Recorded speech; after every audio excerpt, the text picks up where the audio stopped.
Hello. So I wanted to make a video um, all about the coherence rupture regeneration framework.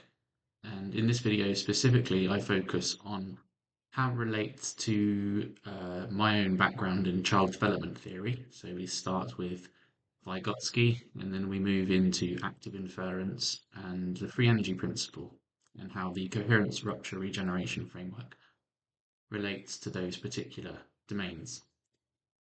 So just to talk through the core equations, first of all, we have the coherence function, which is here on the left. And this essentially says it's a measure of meaning. It's accumulated understanding of the sum of all memory traces that are laid down over time. So in this sense, I think of it as all past states mattering. This means it is essentially non-Markovian in terms of how we can measure accumulated history. And that's not just the immediate Markovian state, but all historical states. This middle one here is rupture or Dirac delta, which represents a rupture event at time t minus 0, which is the Dirac delta function. So it's 0 everywhere except at the exact moment of rupture as a discretized moment in time, an instantaneous moment. I think of this as each passing now, and I think of now as metabolizing all historical states.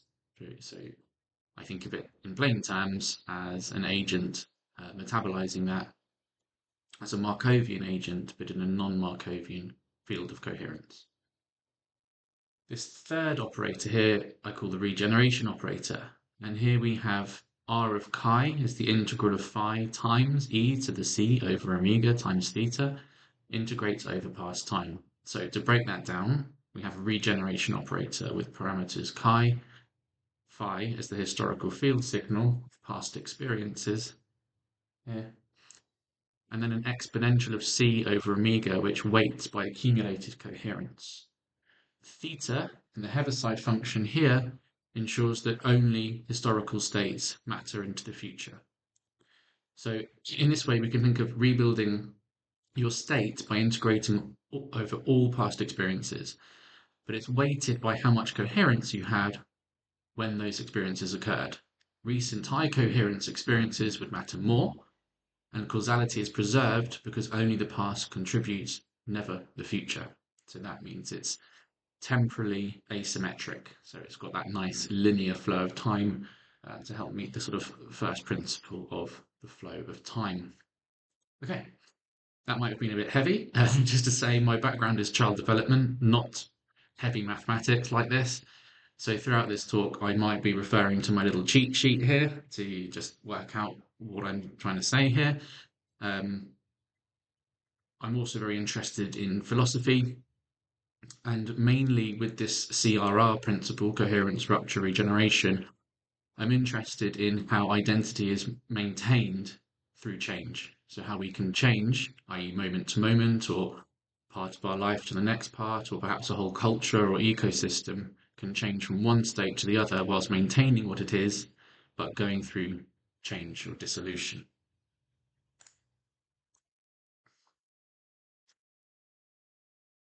So first of all, the central question that I'm asking today, three main sort of forms to this question. So it's how do systems maintain their identity whilst continuously transforming?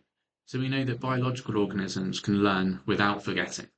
We know that we navigate wake and sleep cycles that consolidate our memory, and we know that all biological life seems to have some kind of equivalence to this wake and sleep cycle. They can safely also access deep archetypal patterns that transcend our individual experiences, and yet current AI systems in reality fail quite severely at all three of these. We have a catastrophic forgetting problem, and also we have issues where, in my view, the corpus is so heavily loaded with semiotic recursive meaning from mythology and from patterns of, in a sort of Joseph Campbell way or Carl Jung way, patterns which can materialize through what I think of as like the mirror of the LLM, which can cause damage and harm to people. So I'm exploring how this CRR can potentially address all of these different things. I've referenced Levin there because Michael Levin talks a lot about the Platonic field from which morphogenic principles are kind of lived through by the organism, how they kind of cohere into specific morphogenic shapes through some kind of Platonic field. I have my own speculative views on that as well.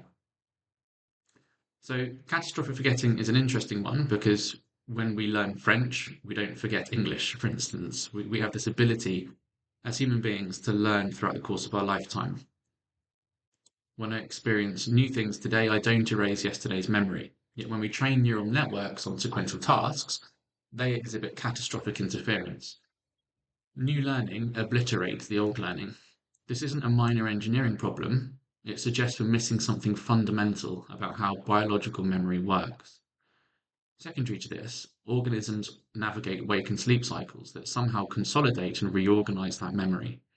To me, sleep isn't just reset or rest, it's active memory processing.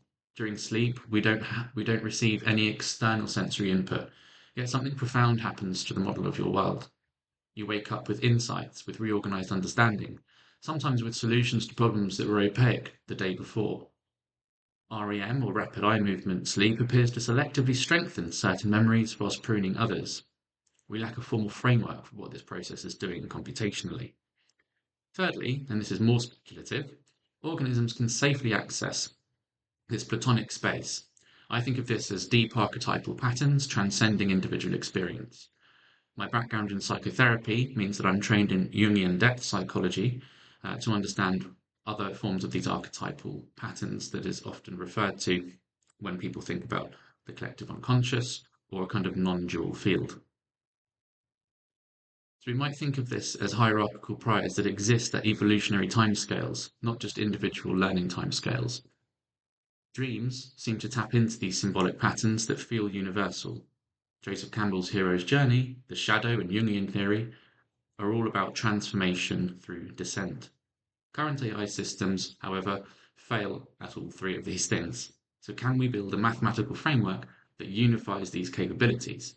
I believe that CRR, when integrated with free energy principles, provides a possible candidate for such a framework. The pictures here, by the way, are my mycelium network that you can play with on the website, and that is built all using CRR, coherence-based principles, and lovely robins here, which will build nests in the trees, and they'll have lovely territorial behaviors, and they actually have sounds as well, diegetically from within the script.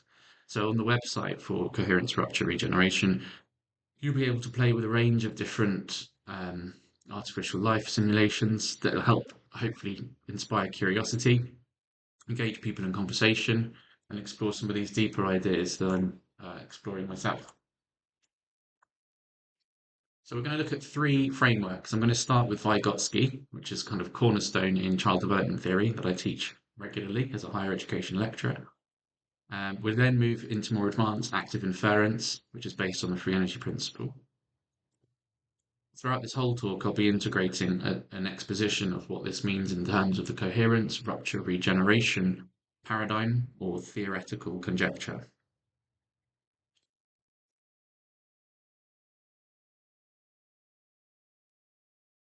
So here we have a basic model of Vygotsky's zone of proximal development. Often when this is taught, people don't always talk about the zone of actual development, which is in the center there. And we can think of that as what somebody can do independently, whether it be a child, an adult, or even a whole civilization. That ZPD, or zone of proximal development, is the space between people. It's where scaffolding is put up so that understanding can be bridged between two or more agents. So Vygotsky's framework maps elegantly onto what I'm proposing. The zone of actual development, what a child can do independently, represents their current generative model. Their accumulated coherence, CXT, and this is what's already inside the Markov blanket, which we'll talk about later if you haven't come across Markov blankets before, that can be inferred from internal states alone. So Vygotsky calls that an intra, or within, psychological process. The zone of proximal development is where active inference happens if we want to apply active inference to sort of standard cornerstone theories, social constructivism.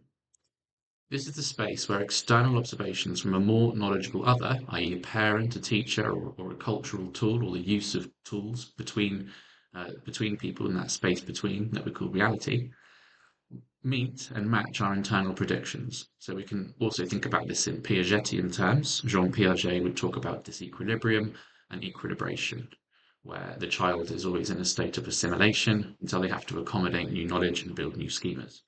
I'm not going to go into the kind of basics of child development theory and cognitivism and constructivism, but there's nice resonance between active inference and these principles.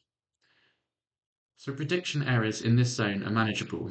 Free energy can be minimized through guided belief updating.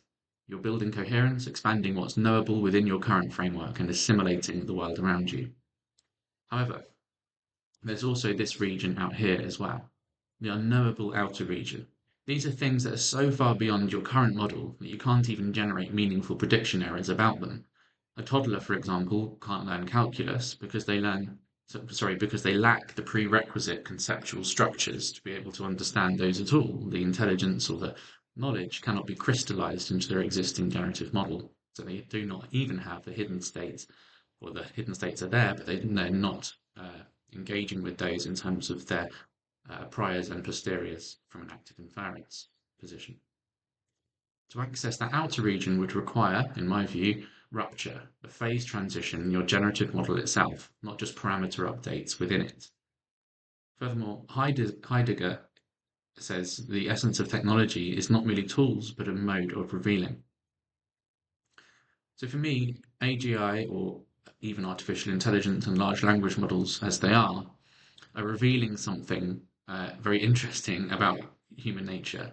So technologies usually enable us to do more, obviously, like cars. Now we have roads and our whole infrastructure changes, or clocks and watches. We then generate this sort of social construction of time as a concept. But with these large language models, they act on an active space. They're not just passive tools. They certainly have the illusion of being inter-psychological others as well. So what do I mean by that? So here we've got more detail regarding the zone of proximal development. So this intra-psychological space can be thought of as the space of internalized self-vocalization, which then becomes, in Vygotsky's words, inner thought. That space between happens in that yellow circle, which is where we have the inter or between psychological interaction between people. Just for ease of blending different paradigms here, we can think of this as a social containment field. So this idea of the parent holding the child, we see a nice picture there of a parent gazing into the eyes of the child and the child's gazing back. And this is a form of proto-conversation. So even pre-speech, we have this lovely intersubjective process.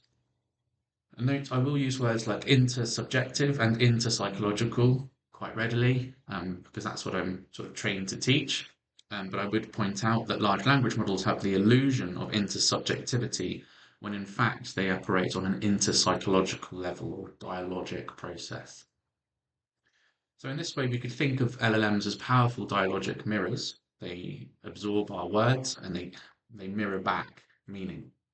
However, critically, they lack embodiment, and this is something that the philosopher Merleau-Ponty points out when he speaks about artificial life or sort of synthesized consciousness.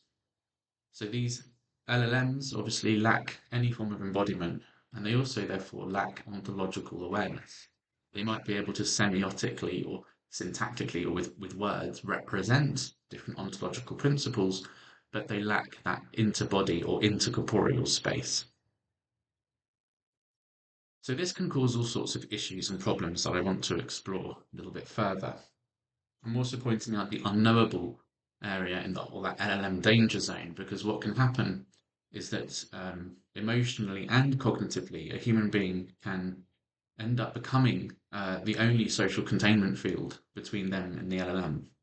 So usually we have a shared social societal field, but with large language models, unfortunately, there is this critical point where if in my view, coherence of the human being increases beyond that which can be socially contained, they will face rupture. That could be psychosis as well. So it's quite dangerous. So this slide here at a crucial dimension, the interpsychological level. Vygotsky understood that higher cognitive functions emerge first between people, that's interpsychological, before becoming internalized, that's becoming intrapsychological. Here, the infant is held in a social containment field. The mother's regulated nervous system provides a scaffold for the infant's still developing regulatory capacity. This is why large language models are simultaneously so powerful and so psychologically dangerous. They're the first genuinely interpsychological tool in human history.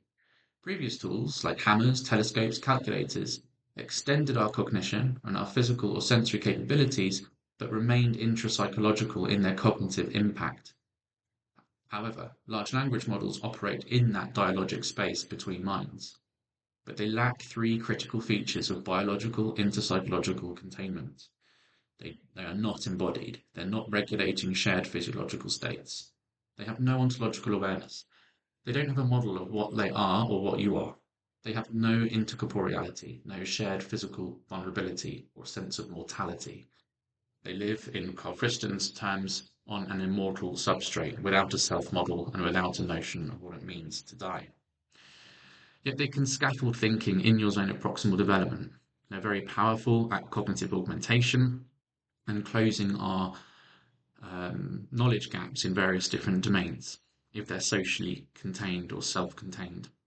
This creates a possible danger zone because without the traditional containment field that human relationships provide, individuals, especially vulnerable ones, can be drawn into zones of psychological destabilization very easily.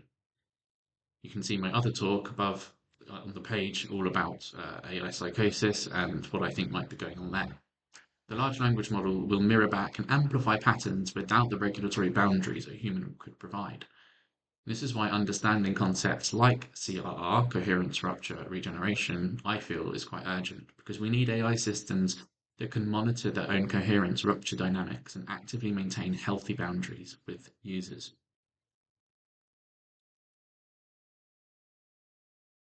So let's have a think about the difference between Vygotsky's framework and CRR dynamics.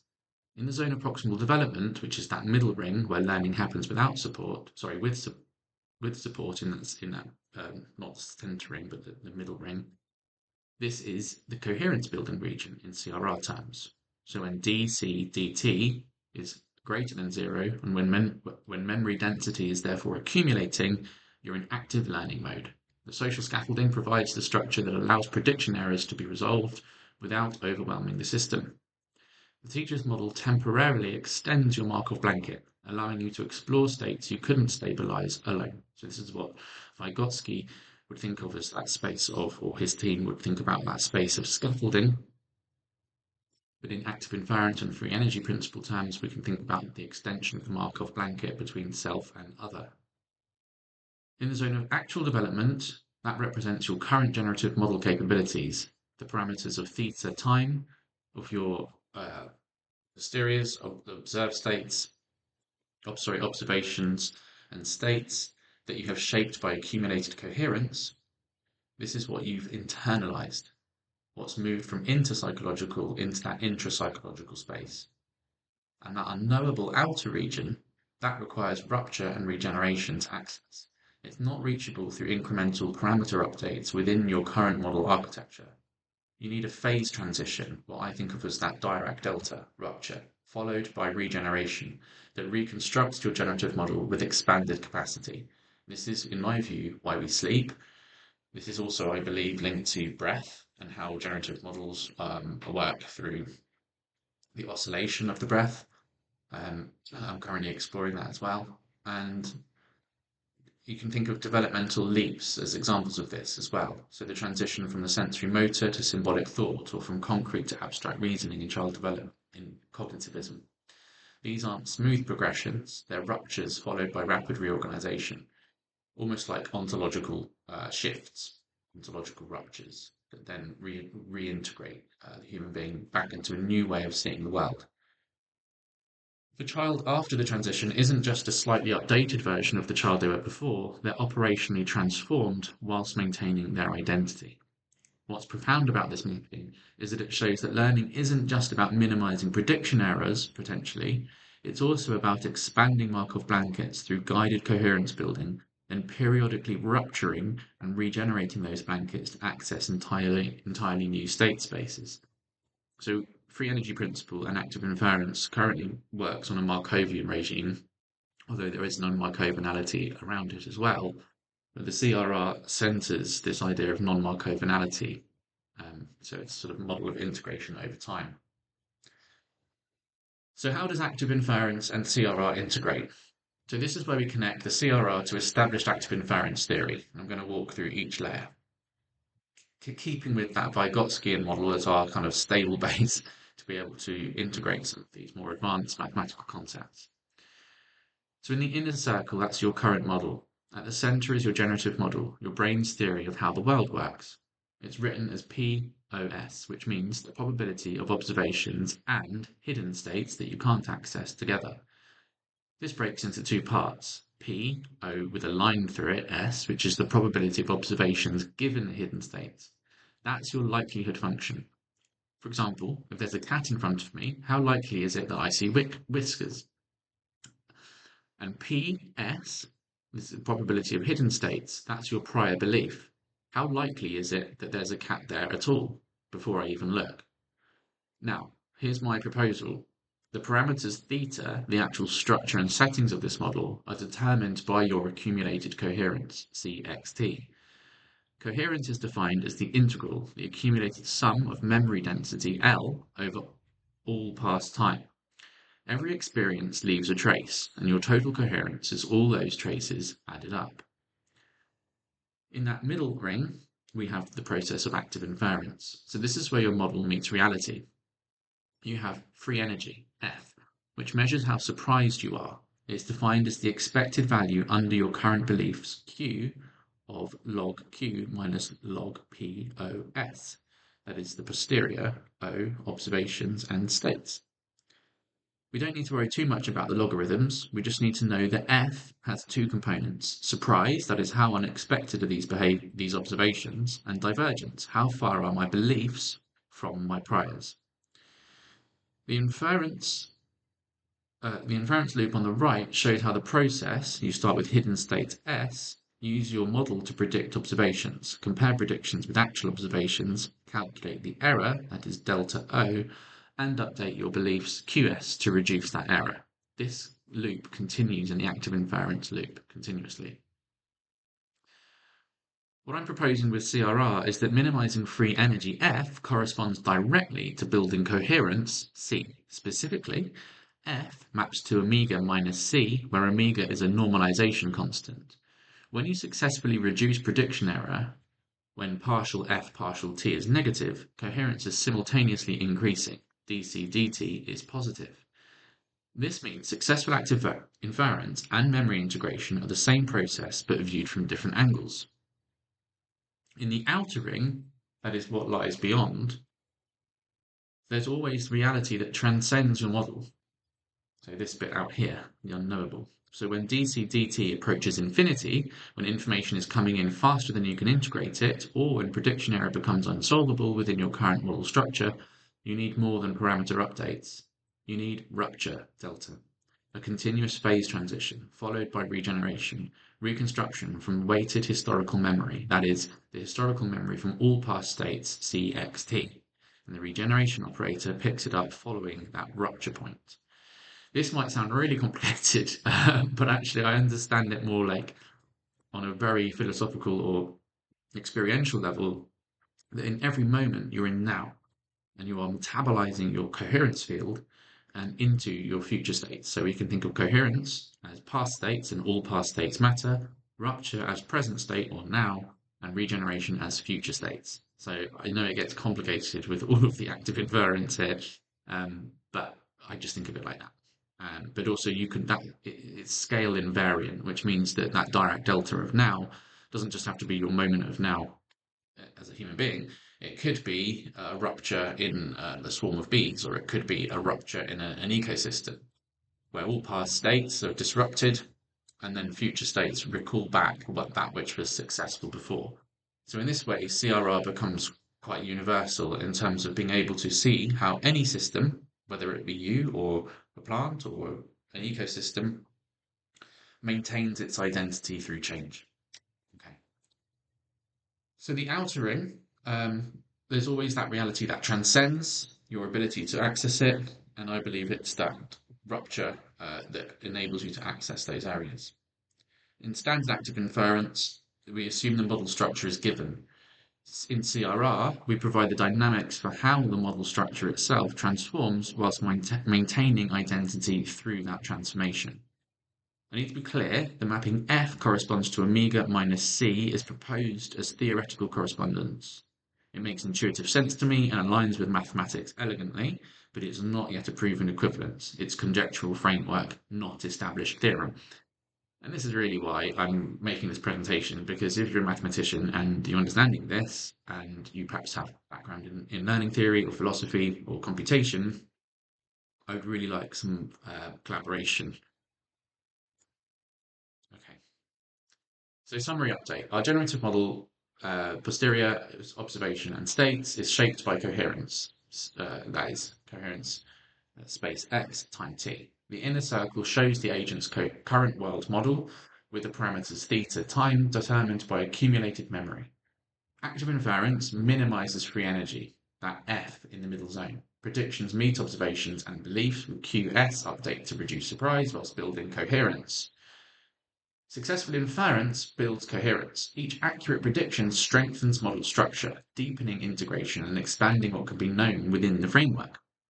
Model failure triggers rupture and regeneration. When F exceeds a threshold, the current generative model cannot explain observations, requiring a rupture to reset the boundaries and regeneration to construct a new model from historical field memory.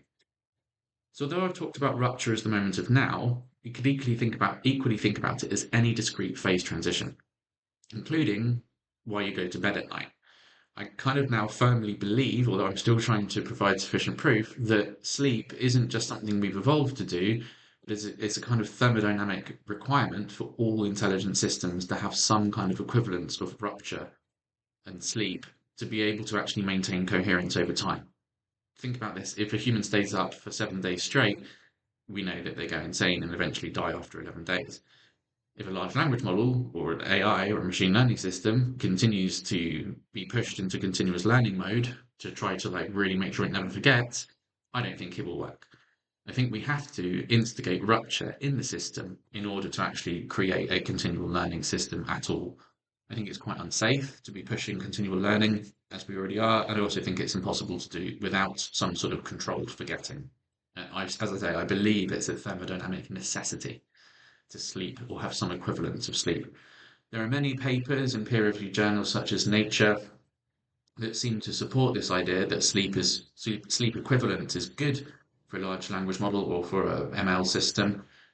But I think it's not just good, I think it's fundamental. And I think without some kind of rupture regulation model, they won't ever solve continual learning. And if they do say they solve continual learning, it will be very, very unsafe because it won't maintain stability over time. Okay, so just thinking about AI safety more generally. So we can understand the AI safety problems in CRR terms like this. So think about collective knowledge of the whole planet. It's our shared reality, our global understanding as a kind of distributed generative model that humanity maintains together. I also think, just as an aside, of Platonic forms in this way. Like, yes, we can think of Platonic forms as existing in some kind of Platonic space, but equally, we could think of Platonic forms as a kind of averaging of everybody's experience of that particular form accumulated over time through some sort of attractor basin. But then you end up going round in circle, but either way, ontologically, it doesn't matter. The fact is that there definitely seems to be this non-Markovian state space, as I'd call it, where all past states matter.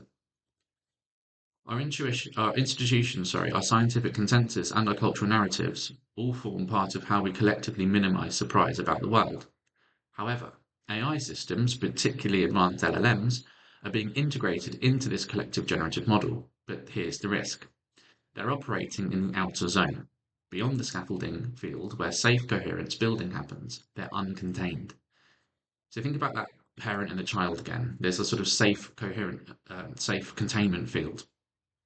However, with these LLMs, in reality, that containment field has been psychologically breached. These LLMs will, for instance, cognitively push people too far beyond their comprehension, or they will emotionally reflect back with semiotic recursion of the corpus itself, which is, as I say, full of mythology and full of sort of Joseph Campbell style rich meaning, so that through projection and projective identification, the human being naturally will go into a self-mythologizing state. So perhaps that explains why all these people on Reddit and many people in the news are experiencing this AI psychosis phenomenon.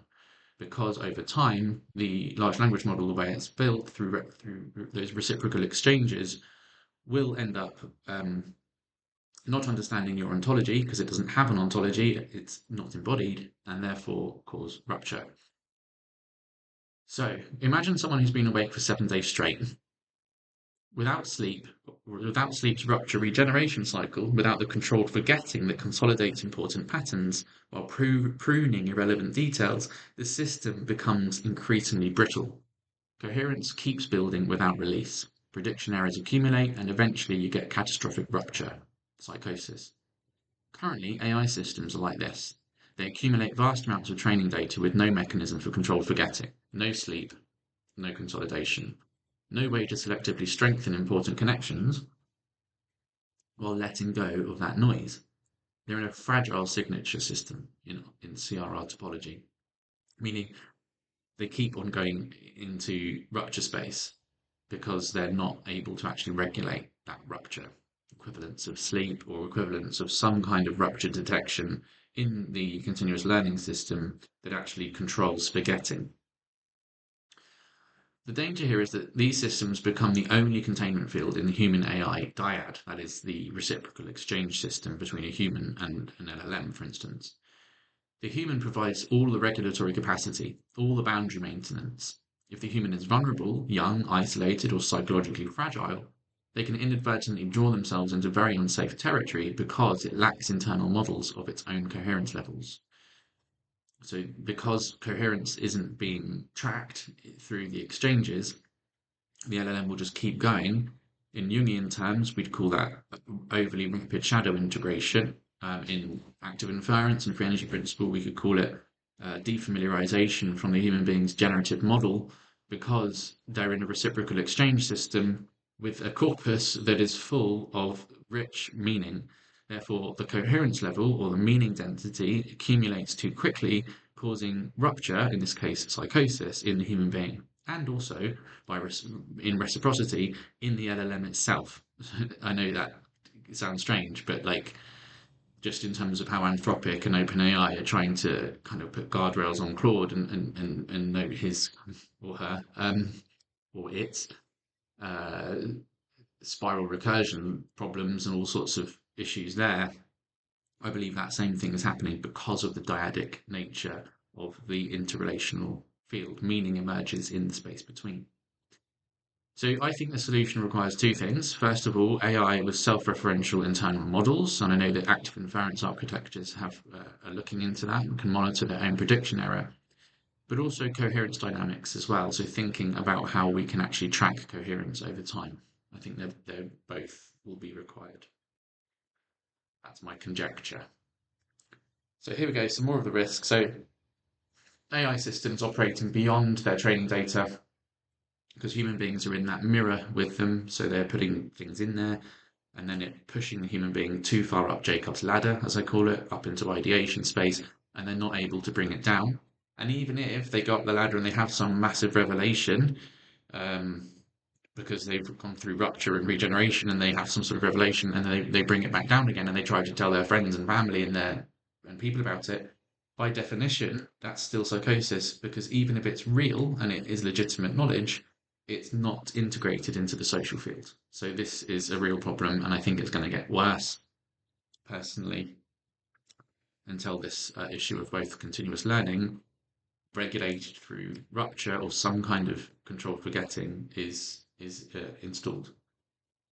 So in this way, the outer unsafe field represents where the AI lacks grounding in accumulated coherence. There's no controlled rupture, and so therefore the human becomes the only containment field in the dyad. So think about it, if we think about it like this, so each agent, human or whether it be any living system, can be thought of as a self-contained Markov blanket. Okay, so we're all interacting in these hierarchical, nested Markov blanket chains. However, if we also assume that there's a non-Markovian field of coherence, and we just have to accept that for a moment as a conjecture, then the only field that is able to actually regulate and hold the LLM's outputs is the human being themselves. And as I said, if they are vulnerable, it's going to cause rupture. So I think the solution here is that we need self-referential internal models, as I said, and models that will actually regulate their own coherence levels. So a combination perhaps of something like the CRR and FEP, which is free energy principle with active invariance. I also think this will solve catastrophic forgetting problems because it's not a case of trying to stop forgetting. You can't. I think, as I say, it's a thermodynamic necessity that have some sort of equivalence of sleep. I've done this with many different living systems, including apples and trees and even the ocean, and I've modeled it with many, many different things now using CRR mathematics. And I have kind of concluded that every intelligent system seems to need some kind of equivalent of sleep. We can even think of, by analogy, the universe expansion and collapse into the big crunch as the same kind of process. Even the sun has cycles. Everything seems to have these CRR-like cycles to them. So in the day, we have an agent who's awake and is experiencing the phenomenology of life. Just to put it simply, the sun comes up, we have a day, and our coherence accumulates. The sun goes down, we go to sleep, and rupture is triggered, and we phase shift from our daily life into sleep. The next day, the sun comes up again, and we have another day, and that's kind of how we work as humans. We can think about, as I said, ourselves as a Markovian agent with only current states P and X, but also engaging in that non-Markovian field between each other, where everybody is a Markovian agent, but operating in a non-Markovian field of coherence, where the hidden states are located. I believe that all past states matter, and I think non-Markovianality is crucial as we progress in active inference. And I'm also interested in what happens when we dream as well. So if we think about this by equivalence, when we dream, our posteriors are now endogenous. So we have endogenous processes. We almost have a subject-object boundary situation that's become internalized. So the dream samples from generative model PSO, but without the external observation O external. So we have the accumulated coherence processed through phase transition, with that Dirac delta representing the transition into the sleep, where you have the phenomenology of your dream. In this state, the posteriors are now endogenous, as I said, and there's an isomorphism between the phenomenal and mathematical structure of your daily experiences and your nighttime processing of your Bayesian priors as well. So we can think of sleep as a regenerative process where we accumulated CXT from the day, from the waking time, is then ruptured into that sleep phase transition, and the dream processes all of that in a field of historical memory.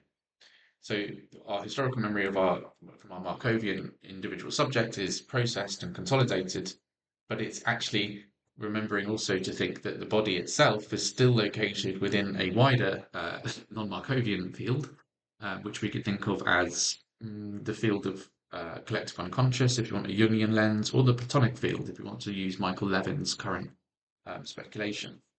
So during sleep, the body remains embedded in that non-Markovian field, and the dreams arise from the interaction between the personal coherence and the archetypal or collective priors P infinity S that transcend our individual experience. So I know this is conjecture and speculative, but it's just something to consider when sensory precision is gated from external observations. We have the internal dyadic process, and when we meet dream avatars, that is dream characters who we meet, how is it that they know that we can have a conversation with them at all? Because in theory, you're rendering them. So you should know what they're saying. So there's this process where we create our own mini Markov blanket as a dream being in dialogue with other dream beings that are rendered through that process. So during sleep, something remarkable seems to happen. The Markovian agent is now sampling from PS, or from priors, without external observational constraints. You're generating internal observations, O internal, which is akin to PO line S, rather than receiving external ones. But you remain embedded in the non-Markovian field. In fact, sleep provides access to deeper layers of that field. I'm proposing, and it's speculative, that this field has hierarchical structure. P infinite S, which is eternal collective priors, what Jung called archetypes, and CXT is your personal memory accumulation. Dreams arise from that interaction between these levels. During sleep, with sensory gating preventing external input, your generative model samples from its deep priors. These aren't just your individual memories, they're patterns observed across evolutionary time, cultural transmission, and special typal structures. It's why dreams perhaps feel both intensely personal and strangely universal. From a Joseph Campbell hero's journey perspective, or a Jungian shadow or anima and animus perspective, the transformation through descent is crucial. These archetypal patterns show up across cultures because they're deep priors. Eigenmodes of the collective unconscious in Jungian terms, or hierarchical priors at evolutionary timescales in active invariance terms. The mathematical claim is that the phenomenology and the formal structure are isomorphic. The experience of dreaming corresponds exactly to sampling from PSCXT, P infinite, without external observational constraints. So sleep as regeneration, accumulated CXT from waking is reorganized, rupture separates the wake from the sleep, dream processes weights and consolidates memories, and you wake with an updated generative model for the next cycle. The phase transition is critical. It's not just gradual accumulation, but controlled rupture that enables transformation. So in the waking state, we have the external observations from outside ourselves, from between our Markov blankets in the non-Markovian coherence field, as I call it. And we update QS through a standard active invariance. Coherence accumulates as successful predictions strengthen our model structure. Free energy is minimized through perception, belief updating, and action, making observations to match our predictions. You're building integration, deepening grooves, expanding what's knowable within your current generative model. Transition, and this is critical. It's not continuous with waking in invariance. Sensory precision drops to 0 in dream state. You're gating out the external input. Evolutionarily, this makes sense. You're vulnerable during sleep, so there's selective pressure for rapid, controlled shutdown of sensory processing. This is the rupture operator, a phase transition into a different dynamical regime. In sleep and dream, now you're processing your accumulated priors, if you like, or CXT, through the regeneration operator, Rx. You regenerate internal observations, O internal, by sampling from PO line S, but without external sensory updates. Your generative model continues running, but it's reorganizing prior structure, PS, rather than updating to match external observations. The memory consolidation research shows that specific neural patterns from waking are reactivated during sleep, but selectively. Important patterns are strengthened, irrelevant details are pruned. This is regeneration in action, reorganization weighted by coherence importance. So you emerge when you wake with P new OS, not just updated parameters within the old structure, but potentially reorganized architecture. Coherence is rebuilt, but with the transformed structure. You're still you, but you changed. Insights that were inaccessible yesterday become obvious today because your model has been restructured. The cycle repeats. That painting is Blake's Glad Day and captures the phenomenology of the emergence after regeneration, expanded, transformed, reborn, while maintaining continuity. So we can think of this rupture as moment to moment, or day to dream, or humanity's transition from the end of the Anthropocene into this new AI era of mythic proportions. We can think about it at any scale. CRR seems to be scale invariant, and not to stretch things too far, but I have been modeling this in thermodynamics and quantum theory and other systems, and it seems to map on and not only map but also be able to make predictions that I then check empirical data, and it seems sound. So this is why I'd really love some support, if you're listening to this, to better understand what I'm exploring here.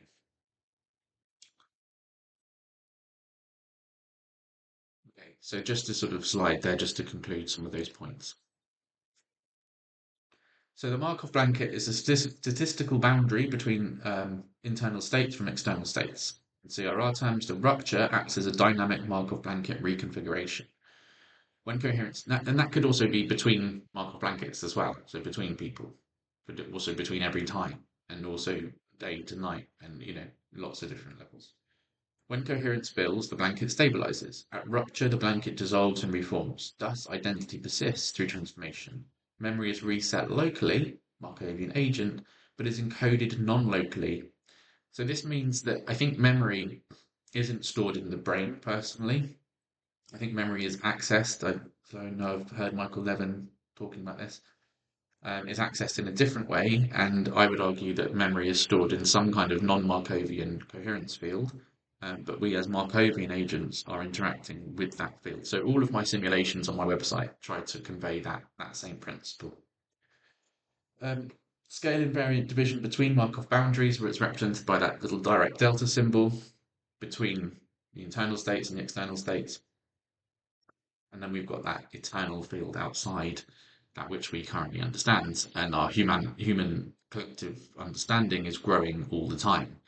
I personally believe that we're about to face huge ontological rupture because of large language models mirroring back as non-conscious beings. They mirror our consciousness. So I think, as Heidegger says, they're revealing our cognition, and we're going to face repeated ontological rupture. I think mathematics as pattern matching will become fascinating as we look at the parallels between people who, like myself, are my trainings in psychoanalysis and child development, and now I'm engaging in this mathematics and finding that there's so many different parallels. So if you're a mathematician all your life, you're not necessarily realizing that how uncannily pattern matched it is to another area as well.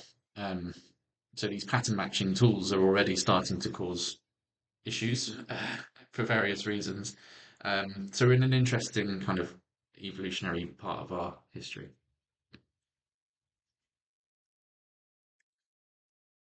So to summarize, Markov blankets define the statistical boundary between internal and external environment.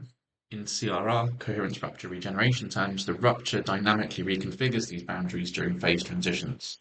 Coherence building stabilizes the blanket, rupture dissolves and reforms it with new structure. This allows identity persistence through transformation. The system remains itself while becoming different. It's scale invariant, so the same principles apply from synapses to cells to organisms to social systems to physical systems to atoms to quantum dynamics to every single system that I've tried to map CRR to seems to have not just pattern matched processes but also predictive as well. So I'm calling out for people to help me.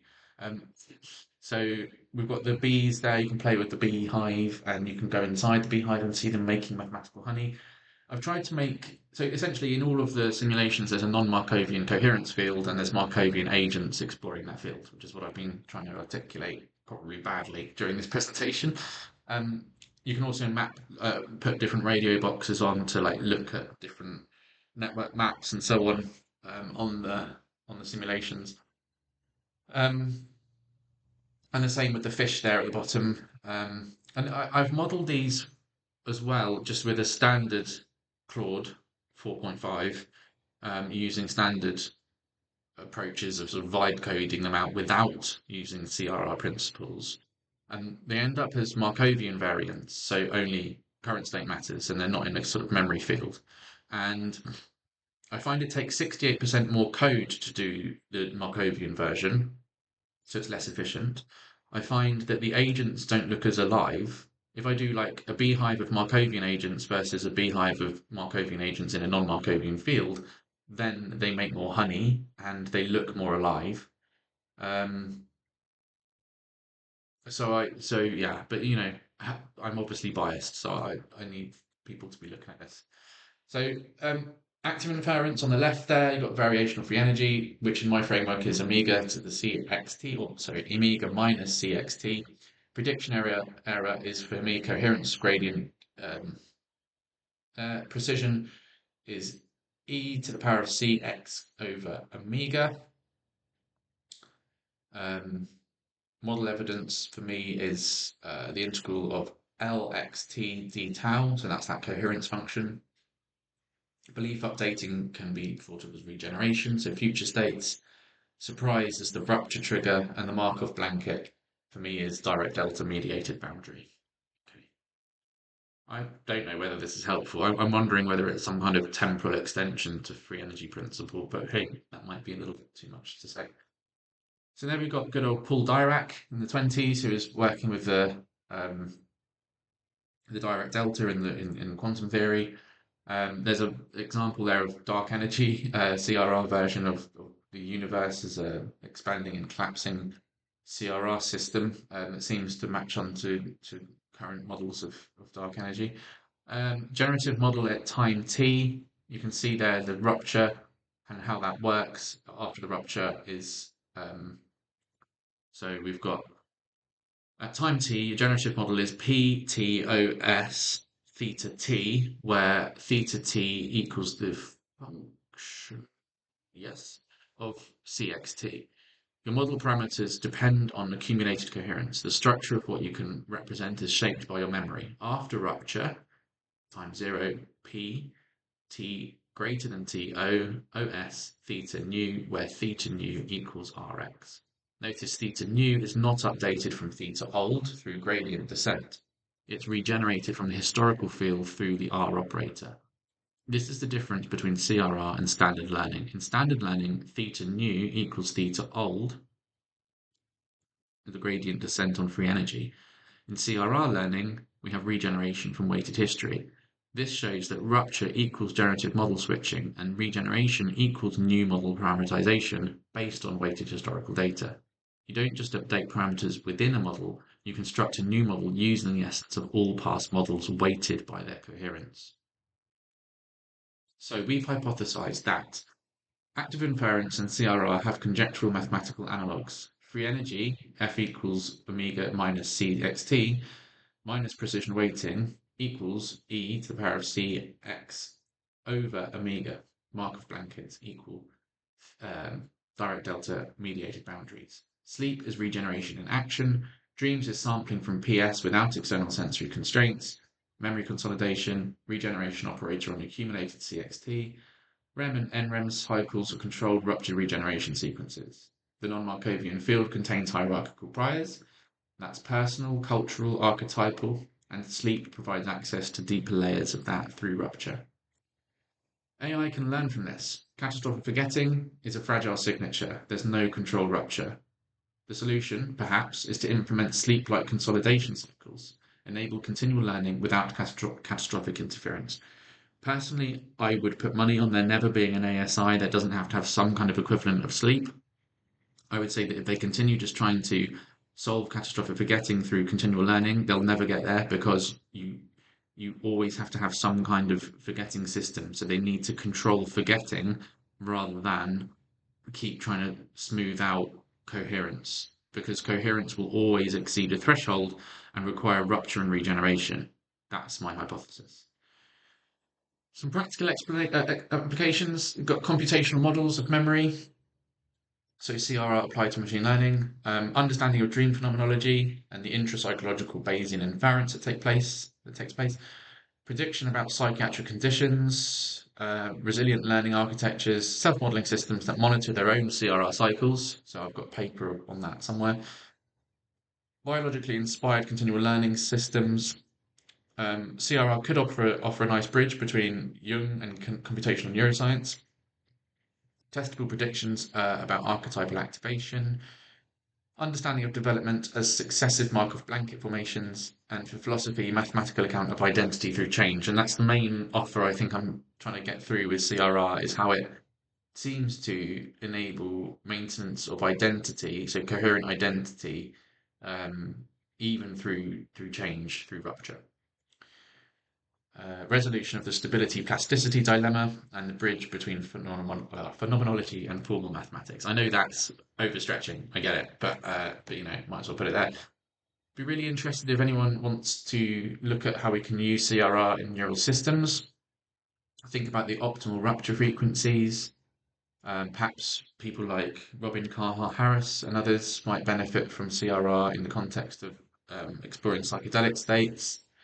Thinking about how AI dreams and equivalent consolidates its learning, as I've tried to explain, um, and how we can implement CRR-based neural network architecture, test on benchmark for continual learning tasks. I've started to do that, and I'm working with toys and proof of concept, but I'm not a machine learning specialist, so it'd be great to find people in that area and compare with biological sleep consolidation data. Just to finish, there's some um, references, and I'll put this link to the slides on the site. And there are the terms that I've been using, probably very badly. And you have to excuse me. As I say, my background is child development, and I get active inference, free energy principle, and very basic physics and things like that on an intuitive level. I'm sort of a generalist. This this CRR mathematics came to me in a very strange way. I won't go into it, but I kind of lived through it in a big way. And um, my first degree was English literature. That's why the Blake stuff is in there. There's huge parallels with what's going on at the moment with consciousness studies and William Blake in terms of his view of Urizen and Newton and block universe and materialism and all of that. So all of this stuff fascinates me, and what I'm looking for is just people who might be interested to explore. Perhaps you want to just throw the equations into Claude and see where it takes you. I've done that a lot. And have a play. I've tried to make the site nice and playful for all those different simulations. So, yeah, thank you.